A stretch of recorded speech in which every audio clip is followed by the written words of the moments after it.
Welcome our YouTube channel GS with आंसू।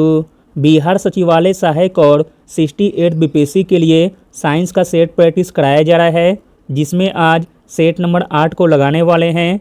इसमें सारे के सारे प्रश्न बहुत ही इंपॉर्टेंट दिए गए हैं, जो आपके एग्जाम में डायरेक्ट आने की पूरी संभावना है। इसलिए वीडियो को लास्ट तक जरूर देखें।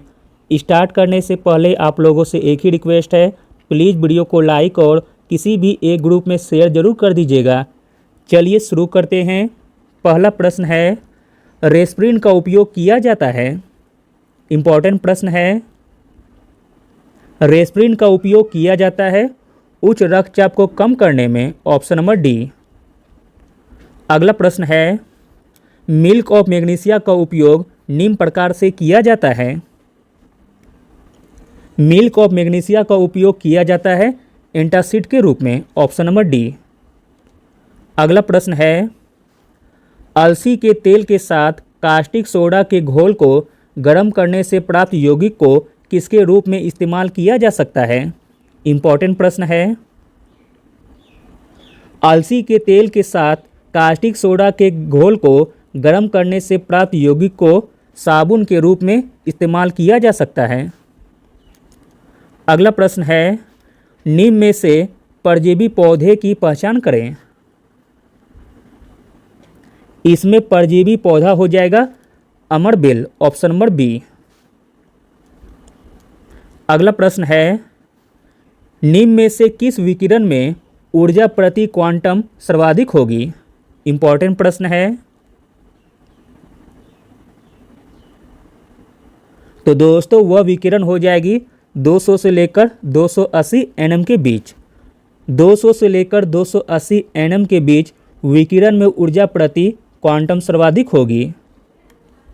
अगला प्रश्न है, डेंगू बुखार में मानव शरीर में किसकी कमी हो जाती है। डेंगू बुखार में मानव शरीर में कमी हो जाती है प्लेटलेट्स की। Option number A. अगला प्रश्न है, निम्नलिखित में से कौन सा पादप हार्मोन है। इसमें पादप हार्मोन हो जाएगा ऑप्शन नंबर डी, यानी कि साइटोकाइनिन। अगला प्रश्न है, घाव को भरने में सहायक विटामिन है। घाव को भरने में सहायक विटामिन है विटामिन सी। अगला प्रश्न देखते हैं, स्तनपान के दौरान किस हार्मोन के कारण स्तनों से दूध का स्राव होता है।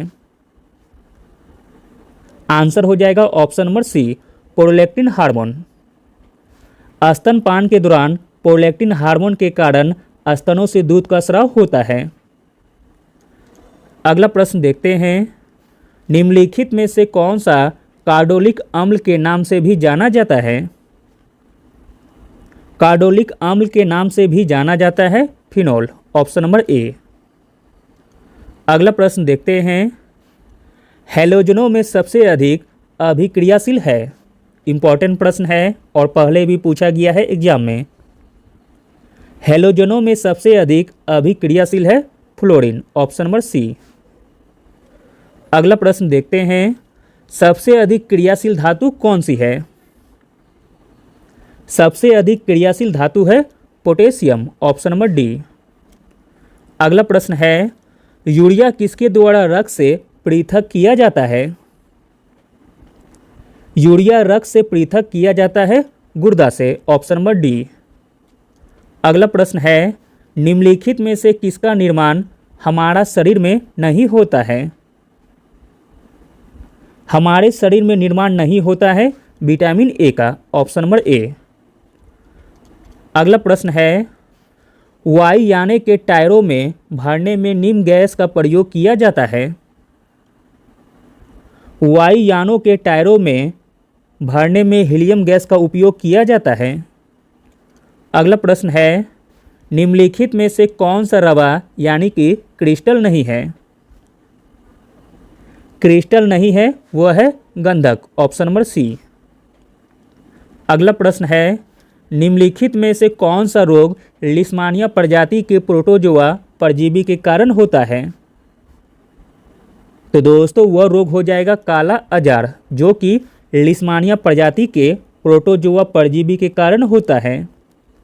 अगला प्रश्न है, मनुष्य की आंख में किसी वस्तु की तस्वीर कहाँ पर बनती है? मनुष्य की आंख में किसी वस्तु की तस्वीर बनती है रेटिना पर, ऑप्शन नंबर डी। अगला प्रश्न है, मेंडलीव की आवर्त सारणी में तत्वों को किस क्रम में व्यवस्थित किया गया था? इंपॉर्टेंट प्रश्न है। मेंडलीव की आवर्त सारणी में तत्वों को व्यवस्थित किया गया था परमाणु द्रव्यमान के बढ़ते क्रम में। अगला प्रश्न है, निम्नलिखित में से कौन सा रेशा जानवरों से प्राप्त किया जाता है? जानवरों से प्राप्त किया जाता है वह रेशा हो जाएगा ऊन, ऑप्शन नंबर ए। अगला प्रश्न है, सोनार पानी के भीतर की वस्तुओं की दूरी, दिशा और गति को मापने के लिए एक उपकरण है। यह किसका उपयोग करता है? तो दोस्तों यह उपयोग करता है पराशर तिरंगे का, ऑप्शन नंबर सी। अगला प्रश्न है, निम्नलिखित में से कौन सा ऊतक जीव शरीर में एक सुरक्षात्मक ऊतक है?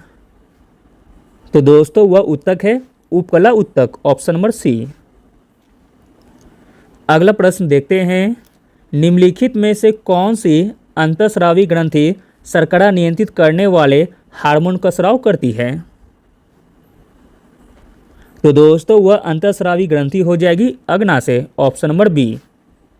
अगला अंतिम प्रश्न है, नवजात शिशु के अध्ययन को क्या कहते हैं? और इसका आंसर आप लोगों को कमेंट में बताना है। Thank you.